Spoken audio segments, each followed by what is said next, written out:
No, nothing. No, same process. He's been doing an awesome job through this recovery process. I think sometimes these timelines, we can't get caught up into narrowing our focus. We got to let it play itself out. Everyone's different, but he's doing an awesome job. He's doing an awesome job, and when he's available and ready, he'll hop out there as soon as he is. So. That's a different injury for him, ankle rather than toe. Yeah, it's not the toe. Yeah, it's just something that came up. What do you feel like you saw out of, or what you like about what you saw from Taysom and Foster in their return? I know it's the first time. Yeah, it was. I mean, they actually were wearing pads and a helmet, so it's the first time I've gotten to see them do that. So it's just good to see them out there. Obviously, they got to kind of get back through this process. To miss training camp and all these days, they got a lot of stuff just to catch up on. But I think it's just good for them, just kind of, knock the rust off, so to speak, get them moving. For Ridgeway too, he's been out for a number of weeks now, and so for those three guys, just to get them back, start getting them acclimated, I think obviously the timeline will allow us to do that. How do you try to acclimate someone like when they can't practice until a certain time and they haven't played done anything ball related for close to a year? How do you Yeah. acclimate them? Yeah, it's tricky. Obviously, through the medical side of it, the rehab, they're working through as much as they can from that standpoint. The weight room, and then it's just on an individual basis, there are different opportunities where they can find ways to just keep getting prepared and keep getting ready. And so, those guys have done an incredible job. I think just to be out there in pads, wearing a helmet today, I think speaks to how much work those guys have put into this. Hey, Kellen, today, Jaxson talked about that. And the rest of these guys? Yeah, I think as we went through that process, he was one of the top quarterbacks in this draft, obviously, and so he's got the ability to make every throw. He can throw it really, really well. I think his ability to play with his legs is a really special component. I think he can run the football really well. He's smart when he does. He makes great decisions. I think he's got a quick ability to get the ball out of his hand, and so he's done a ton of things. And obviously they're going to be able to create this offense and mold it in his liking. And I think that's going to be a huge advantage for those guys. You and your staff have a lot of ties to that Mountain West area. Did you know? You just referenced his high school and you're busy with your own job and your own professional life. Did you know much about him before really digging into it last year? No, I'd never met him. Just kind of followed his career. He's a big-time high school quarterback. Went to USC. Kind of followed his career as he went. Had a lot of appreciation for what he had accomplished at all these stops, and so he's just done a heck of a job. With Spencer, he's shown noticeable improvement this year, but the win still hasn't come. How do you kind of wrestle that as a coach? Yeah, I think when I come into this experience here, showing up in February, I mean, what happened in the past obviously is relevant, but it's only a piece of the puzzle. And so for Spencer and I, we're 0 for 4, and so we've missed 4 opportunities. I think he's obviously grown a ton through this whole entire process and journey. I thought he's played a lot of good football. Ultimately, quarterbacks and coaches, and we all know the wins are the most important thing, and that's what we're all judged by. But I think he's progressing in the right direction. He's making the right progress each and every week, and so I think it's only a matter of time before he gets that opportunity, which he deserves. Is that progress one of the reasons why you haven't thought about making a change? Yeah, no, he's done a nice job. Obviously, he's a young quarterback. Nothing's going to go perfect. We understand that, and we don't have that expectation. We understand he's going to grow each and every game. Again, he's done a lot of good, and so he's put us in positions to win these games. We just haven't gotten it done. I'm just kind of curious about the weight of the losses too. You started 2 games in your career, didn't win them. Do those losses stick with you? Does it bother you that you've never won an NFL game as a player? We're all chasing wins. That's ultimately what we're trying to do. That's everyone's aspiration. But understand circumstances happen. If you don't get the win, you're on to the next opportunity. And I think Spence's mindset through this whole process has been phenomenal. I thought that was one of the things that I loved. When I got a chance to kind of start teaming up with him during the offseason, was just the way he prepares, the way he handles himself is just awesome. Did you guys make some concentrated changes with the run game this past week? More heavy, a lot of pre-snap motion, some more zone runs. Was that just because of the opponent or stuff you got to identify? I would say there's a combination of weeks. I did feel like I needed to go on. My reflection, I think I've mentioned this, is playing at Seattle, we were mostly all in the shotgun. I felt like need to get us under center a little bit more, especially playing on the road in these tough environments, to be able to use cadence at least a few times. Felt like our guys, with the motions, we felt like a little bit of a game plan opportunity that we felt very good about. Felt like it was productive for us. I thought our guys ran the football well. Scheme-wise, I thought, yes, that game did present some more zone schemes, but I think at the same time, every week's going to present some different challenges, and you're going to have to play in some different schemes. But I thought there's a lot of positives we can grow on from that game. For Sheed getting involved in the run game too, like how much of that was emphasis of trying to get him the ball more just because of the deep shots out of the city? I think it's just complementary football. The way we're running the football, there's certainly some handoffs to the receivers in some of those actions that would provide us some easy yards, and hopefully we can get some positive yards out of it. If one of them pops into explosive, awesome. I thought it just tied everything together really well last week. It may seem kind of obvious, but like is like your ability to, or your desire to want to be multiple gap and zone scheme allow you to kind of be flexible depending on the opponent? Yeah, we understand every week's going to be different. They're going to present different challenges, and certainly from a outside zone perspective, we probably had a higher percentage last week, and there was obviously some positives there. So we recognize that, but at the same time, these guys got some really big challenges as well. These guys got premier edge rushers. They got one of the best interior players in our entire league. Structurally, they'll play a little bit different than certainly Buffalo did, and so it'll be a fun challenge for us. When you look at the scrambles, are there times do you kind of grade it as a kind of like good scramble or a bad scramble? Is it based on the result? Like if there's a situation where there's a big play, you're scrambling, like how do you kind of weigh that? Yeah, there's going to be a couple parts to it. Obviously, the original play, the original intent of the play, and if it's if you have the ability to execute it, obviously we want to execute that. We don't want to take that for granted. But after that, really, it's about decision making in the scramble phase. Your ability to either throw the football or run the football. I think Spence has made some positives there. I think we've grown a little bit in this actual scramble phase as far as the pass game component of it. Sheed had one in our game where we ended up in a scramble, and he was able to get the completion on our sideline. That's an area we can keep growing because I do think the best quarterbacks in this league, the best offenses, they utilize that scramble drill and create some explosive plays because of it. Are there plays where you wish you'd stay in there a little longer? None that jump off the top of my head right now. I thought he used his legs really well. Especially on first and second down, there were some play action plays where we're trying to get those explosive opportunities downfield. Play a little coverage. There's a little bit of unorganized football going on with the rush, and he's able to find the void and make some plays. So I thought those were really positive plays for him.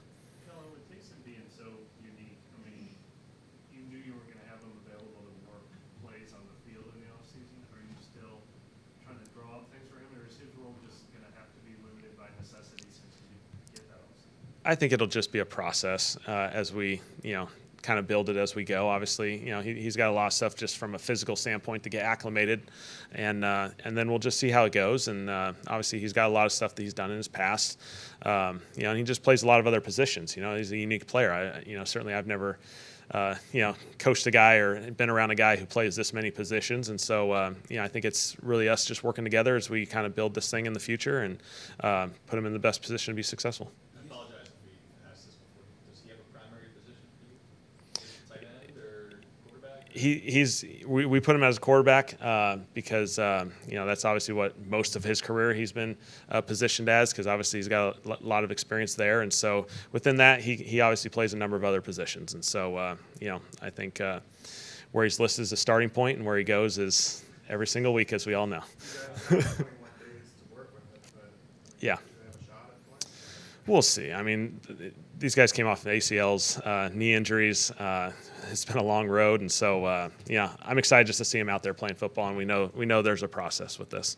Is special teams still a possibility for Jaxson? Yeah, certainly that's always been a portion of his role, and so obviously there's been a lot of positives because of his ability to play on that. And so again, this is going to be a thing that we have to go through this process. This is his first day out there in pads, since December.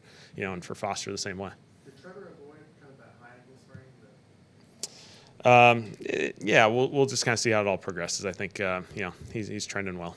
Hey, Kellen, this is the first game that you've been favored in. Does that sort of increase the sense of urgency in this game? No. I really haven't thought about that one bit. So Yeah, I think obviously our guys know we've made some progress. I thought there was progress made last week. We didn't get the ultimate job done, but I thought there was progress. I think our guys should have confidence coming out of that game in Buffalo that we're close, and obviously the opportunity to present ourselves to go play against a really good team, Giants. They just beat a team in the Chargers, who everyone thought was one of the best teams in this league, playing as well as anyone, and they were able to come out and play those guys really, really well. And so that's the NFL. Every week's going to be a fun challenge. I know you were very complimentary of Jaxson, but how much of an advantage comes with playing against, a rookie QB that's only made one NFL start, his first road start? I mean, how much of an advantage can be put into that? Yeah, I think it's just the element of unknown more than anything. Their style, the way they play on offense is going to evolve over the next few weeks just because, his first game, they're going to get him settled in, and then they're going to be able to add different tools and pieces to his game. And so I think the mystery of it is a little bit more of a challenge than anything. I think he's going to make some really good plays. He's going to make some explosives. Like any young player, they may make a mistake. He'll handle it. He'll handle it really well. This guy's wired really, really well in this league, and so it's going to be a challenge for us. Got to look at Simpkins in a couple of really difficult environments where you've seen from him. Yeah, we liked him coming. He showed up through training camp, through preseason. He's just been a really steady player. He's played in some challenging circumstances the last 2 weeks. He's handled it, in my opinion, really well. And if he's called upon, he'll be ready to go and play at a really high level. Have you noticed defenses play the shoot like differently than last year? I know we talked about the lack of explosives before, but just the way that they're paying attention to that. Yeah, I don't know. I think something certainly we haven't had the opportunities downfield. The true deep goes, the deep posts, those opportunities. And I think we're still chasing them. And when they're there, they'll present themselves. And so we just got to give ourselves more opportunities at it, and we'll just see how it all progresses. But she's done an awesome job. He's playing really well. What are the pros and cons of play action from shotgun versus under center? What's the difference between the two? I think the most important thing is it's just tying it with whatever your run game is for that particular week. And so, like last week, our under center game with more of the outside zone, there was obviously movements that could tie well together. Gun at times, you can create more of the gap scheme actions that, tie in some of that stuff. QB can see it maybe a little bit cleaner if it's downfield because his eyes obviously are going to stay a little bit more downfield in the gun. Again, I think it's the beauty of it is we need to have a combination of this. And I think, we're starting to find that nice little balance here moving forward. Can you manipulate more with the back turn? Is that like a theory some people have? Yeah, well, I think they can lose the ball a little bit more. In the gun, that's just my opinion. In the gun, they can treat you a little bit more like RPO. So there may be less movement by the defense because they're seeing your eyes and seeing you read them. Under center is probably a little bit more movement by the defense. So there's pros and cons to both those situations. You can control backers, control safeties, maybe a little bit more in the gun at times. If you want to move them, under center probably gives you a little bit more. You touched on the team's leadership council the other day. How did that come about? Is that something you wanted to do as soon as you got here, or did you need to get to know the players first? It started as soon as we got here, and then after a couple weeks, we kind of let everything start building. Then we got into it, and then it's evolved. A few people have been added as we've gone through this process. Did the coaches add? Were the coaches responsible for picking the players on it? There's just kind of a small group initially, and then after that, really the players have taken it over. How has that particular group helped the coaches and you through these first 4 games? Yeah, I think it's important just to make sure we're all on the same page. We're all growing together. They help me just kind of have a feel for logistics, different ways we can improve ourselves as far as just operationally, and just make sure we're all on the same page. And so we got an awesome leadership group. I think that's the beauty of our team is to be sitting there and have missed 4 opportunities, and the energy and the juice that our team has out of practice, I think shows, great leadership, great players, great people, and that's all you can ask for. Going back to Spencer's work ethic, what about it stands out to you? Is it the amount of time he's watching on the iPad? Is it the time he gets here? What's kind of the... Mm-hmm.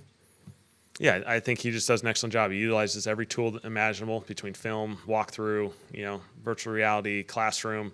I think Scott Tolzien is awesome for our quarterback group. That room, Scotty does an awesome job just preparing these guys and putting them in really good situations to be prepared. And, I think his resiliency is awesome. I think his ability to handle the highs and lows of games is really special. I think that's an important part of playing quarterback is not everything's going to go perfect. You're going to make a mistake. You're going to have a challenging circumstance. You're going to have a little lull in a game where you're not quite executing at a high enough level, and for him to just be able to handle those, keep moving, I think it builds confidence in himself, but more importantly, I think everyone else feeds off of that and feels that. Is this Giants defensive front kind of unique in just that you invested so much in the outside, they already have like the big ultra on the inside, and do you see a lot like this? They got some of the best players in our league, premier players. They have a couple tools. They have some different tools where they can get them all on the field at the same time, which is obviously stress you from a protection standpoint. And again, they're trying to create as many one-on-ones for these guys because obviously they're really talented, and so it'll be a fun challenge for us up front. You guys do this not quite the same, but like with Granderson kicking inside. What do you guys call that? The last coach who got staff called a NASCAR. What are you using to describe that? Yeah, there's a few different names. I mean, we got a lot of different packages, I think, just for all those third downs, just because there's different combinations of D linemen, linebackers. I think that's the fun thing that our defense enjoys when you get in those advantageous situations to be able to play, some different guys in some different positions, create matchups. I think is a huge advantage. Grando had that great rush from inside over the guard against them. The play before Cam makes the play off the edge, and so we're starting to get there. Yeah, there's a bunch of names. So yeah. When you look at the throughout the Seattle game, the other 3 games, did you or have you identified red zone execution as a major factor in those games? Is that something that you're having to work on more? Well, I think situational football has come up, and so whether it be third downs or red zone, obviously those are the hard downs. We always think of them as hard downs, critical downs. They're not easy. We got to execute at a little bit higher level there because obviously we've missed a couple opportunities there. Really, we were 2 for 4, if I remember right, last week. Seattle obviously we weren't able to handle the situations early, and then it got away from us. So. Just to do due diligence on Chase because the timeline's difficult. Is IR consideration at all? No, we're fine roster wise. So he's doing everything he needs to do. What goes into making that decision? Not specifically around Chase, but just using the IR slots, knowing that they're limited, looking at your roster. What all do you have to consider? Yeah, there's only so many spots. I think you nailed it. There's only so many spots and ways to get people back. You want to be careful about how many of them you use early, and then because you're going to stress your roster then later in the year. And so we have a couple options available to us right now that could potentially come back if we need to at some point, and then it gives us the flexibility as we go. Again, I don't think we've been constrained from a roster standpoint with Chase's situation. We've been able to activate guys and play with the roster a little bit to get the roster that we need, and so I think we do an excellent job with that. So when you're making that decision with any individual player, you're taking into consideration the entire roster and if the entire roster is in good shape or not. There's an evaluation to be done. Yeah, I mean, we have to have inactives every week, and so we understand that sometimes it doesn't have to be just healthy inactives. That you can have a guy sit there if the opportunity presents itself, and we feel like everything else is in a good situation, and so we've allowed time to kind of play itself out here, and we've been just fine at the edge rush. I kind of had maybe a quick philosophical question here. You've been exceedingly positive, talking about Chase doing an awesome job in rehab and Spencer and the opportunities and being close. Are you maybe organically just this positive, or because you are in a little bit of a reset, it's more of a focus to remain positive and kind of create that positivity? I think just as you go through an NFL journey, there's highs and lows. And for everyone, we go through that and we correct all the things that go wrong, and we certainly embrace all the things that are going well. And so, I think that's the only choice we have. The only choice we have is to keep growing, to keep getting better, start creating more and more habits that are going to lead us to winning. And so those are the things that we can control. The things that we've not done well enough, that we've, or games we've lost, those are all behind us. We all get to learn all those lessons. A lot of them are tough lessons, but we get to move forward, and that's what the NFL is. It's not easy. It's not always the fun goody two shoe type moments. There's a lot of challenges, and our guys just got to keep being resilient and keep moving. So, yeah. Similar to that, the offense in particular looked so much. There were a lot of things that were different in week 4 than what we saw in week 1. You kind of precluded that. You mentioned that before we even got to it, everything. But I'm just when it comes to the idea of evolving an offense and changing things over the course of the year, changing things that aren't working, is that something you're just comfortable doing no matter what, even though we're used to having a system that they want to run? Or where does that come from? I I think you have to go through that every single year. I can't think of a year where we don't evolve and become something as the season goes on. And I think that's, schematically, that's roster-wise, that's player-wise. Our group is developing together, through these first few weeks. And so there's going to be moments where, we're going to progress and head in a slightly different direction. I think at the end of the day, we got to run the football really well. We got to create play action opportunities off of it and first and second down. Third down and red zone is where, you play the hard downs, and we got to be able to execute there. And so, how we get to that path has a lot of different ways. I feel comfortable with our guys' ability to handle the different paths that we need to take each week because that's the fun part of this game. These opponents are all different, and they're all challenging, and you got to find a path that works. And how much is that you steering the ship versus taking in, insight from other coaches, players? Yeah, at the end of the day, we're all in this together, and so the feedback is the most important part of this thing, that we're all communicating. We can all have open dialogue, have conversations about that. The feedback on the sideline during the game from players, we had a couple in the game where the players, we were going to play with players had an idea of just a minor adjustment, and absolutely makes total sense. Let's go. And so I think when you create that environment that allows these guys to keep growing and have the confidence to make the adjustments they need, I think that's where the best offenses, the ones that I feel like have executed at the highest level that I've been a part of. It's a very collaborative environment that allows us to create that. Forgive me, but I have to ask: can you give an example of one of those moments in the last game where a player brought something to you and made that adjustment? There's not going to be any no home run plays, but just run plays that gave us an opportunity maybe to make it a little adjustment. And every season that I've been a part of, I feel like when you get the players involved and they have the confidence in the plays, usually they're going to make it work. An interception that allowed it through. Yeah. Obviously, it's not a play y'all have run before, so they couldn't have possibly seen that on tape for Yeah. their offense. Is that a situation where it's kind of just a famous play that Cole Bishop was able to see, or what was your He made an incredible play. I think I think him in the corner, I assume, are working together. And as soon as Chris went around like a reverse, he kind of passed it off to him, and he was able to kind of play over the top and identify the pass. And so he made an incredible play. Obviously, it was unfortunate. Really big missed op. I took a chance, and it didn't work out. All right. Thanks, guys.